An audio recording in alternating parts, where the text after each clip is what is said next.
मैं ता सोने दी उंगली नपी होए मैं ता सोने दी उंगली नपी होए मैं ता सोने दी उंगली नपी होए पाई जफी होए मैं ता सोने दी उंगली नपी होए मैं ता सोने दी उंगली सोना घर तो बाहर न जावे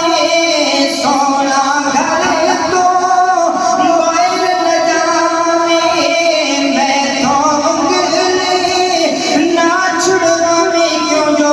जिंदगियां रफेरी कभी होए मैं ता